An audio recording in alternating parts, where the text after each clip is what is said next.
I told you that in the past, animals could be put on trial, people had to pay taxes just to keep their beard, and even something as simple as drinking coffee was once seen as dangerous. It sounds ridiculous, but these laws were real, and people actually lived under them. What's even more interesting is that these laws weren't random.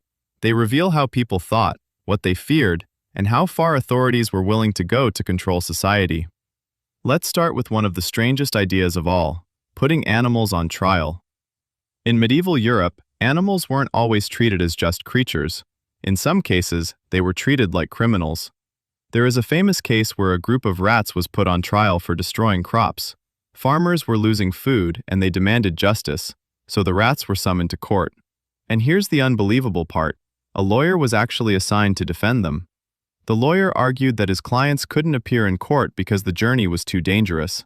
There were cats everywhere, and the rats would likely be killed before they even reached the courtroom. Surprisingly, the court accepted this argument and delayed the case. Today, this sounds completely absurd, but back then, it reflected a deep belief that justice had to apply to everything, even animals.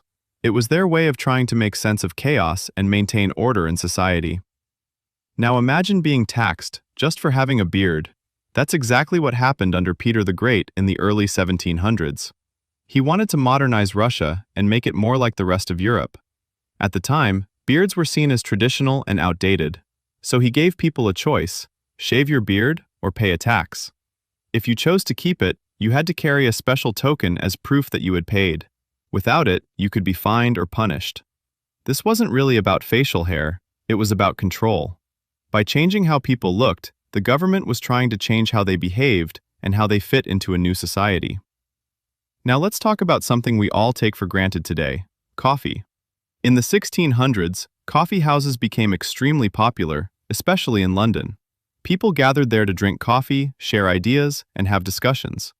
It was one of the first places where ordinary people could come together and talk freely. But that freedom made those in power uncomfortable. King Charles II of England believed these places were spreading rumors and encouraging people to criticize the government, so he attempted to shut them down. It's strange to think that something as simple as a drink could be seen as a threat. But in reality, it wasn't about coffee. It was about people gathering, thinking, and speaking openly. Because once people start asking questions, control becomes harder. Now imagine getting in trouble just for wearing the wrong clothes. In many parts of history, there were strict rules about what people could wear. These were known as sumptuary laws. These laws controlled clothing based on your social class. If you were poor, you weren't allowed to wear expensive fabrics like silk or fur. Certain colors and styles were reserved only for the rich. If someone dressed above their status, they could be fined or punished. At first, it sounds unfair, but there was a reason behind it. Clothing wasn't just about fashion, it was a symbol of identity. The way you dressed showed your place in society, and if everyone started dressing the same, those social boundaries would begin to disappear. So by controlling clothing, authorities were actually controlling how people were seen, and how they saw themselves. Now here's one of the strangest ideas of all. In some places, when cemeteries became overcrowded, authorities introduced laws that made dying almost illegal. Of course, people didn't suddenly stop dying. But the law reflected a serious problem. There simply wasn't enough space to bury the dead. So restrictions were placed on burials, and in some cases, people were told they couldn't die within certain areas. It sounds absurd, but it shows how desperate situations can lead to equally desperate decisions. Even something as natural as death became something that needed regulation. Now imagine being punished, not for doing something wrong, but for doing nothing at all. In certain periods, laws were created against idleness. If someone was seen wandering around without work, or simply not being productive, they could be arrested. Authorities believed that idle people were more likely to cause trouble or commit crimes. So instead of waiting for crime to happen, they punished inactivity itself. Think about that. Getting into trouble just for not being busy. It shows how deeply control was built into everyday life. And finally, let's talk about something we all do without thinking: laughing. In certain times and places, excessive laughter in public could actually be seen as disrespectful. People were expected to behave in a controlled and proper manner at all times. Loud laughter, shouting, or showing too much emotion could attract unwanted attention, or even punishment. Because control wasn't just about actions, it was about emotions. If you could control how people behaved in public, you could shape the entire atmosphere of society. At first, all of these laws seem funny. Controlling clothes, regulating death, punishing laziness, even limiting laughter. But when you look deeper, they reveal something much more serious. They show fear. Fear of disorder, fear of change, fear of losing control. And they show how far authorities were willing to go to maintain that control. History isn't just about kings and wars, it's about everyday life. The rules people followed, the strange systems that shaped how people lived.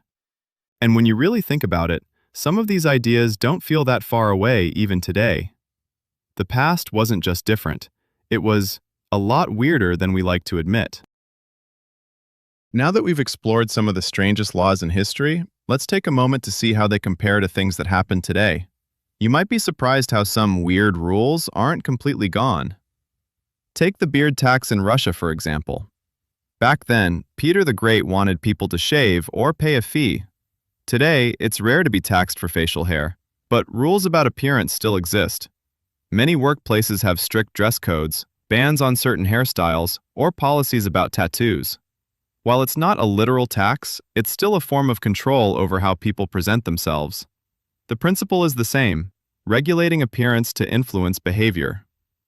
Coffee bans might seem absurd, but in modern times, governments still regulate social spaces where people gather.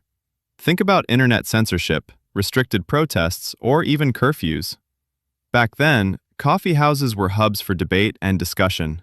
Today, online platforms and social media play a similar role, and governments monitor or restrict them in ways that echo those old coffee bans. The context has changed, but the logic of controlling public opinion remains. Sumptuary laws controlled clothing to maintain social hierarchies. Today, we don't have laws forbidding certain colors or fabrics, but dress codes in schools, airports, and workplaces serve a similar function. They reinforce rules about who belongs where and how you're expected to behave. Even informal social pressure, like fashion trends dictating what's acceptable, can feel like a modern echo of those old regulations. And the laws against idleness or public laziness? You might think they're long gone, but consider modern equivalents. Some countries fine parents for not sending kids to school, or citizens for failing to comply with community service or work regulations. Even social expectations can feel like a kind of enforced productivity. It's different from arresting someone for wandering, but the spirit, punishing inactivity or nonconformity, persists. Then there's public behavior and laughter. In medieval times, excessive laughter or noise could get you in trouble. Today, it's rare that someone is punished for laughing, but public behavior is still monitored in subtle ways. Noise ordinances, public decorum rules, or even social media backlash can create a similar effect. We might not call it a law, but society still tries to regulate how emotions are expressed publicly. Even laws about death have echoes today. While no one bans dying, bureaucracies make it complicated to manage death. There are permits, strict burial rules, waiting periods for cremation, and regulations about cemeteries. In some crowded cities, space restrictions have forced authorities to innovate: vertical cemeteries, columbariums, or strict urban planning. History may be weird, but human societies still face the same practical challenges.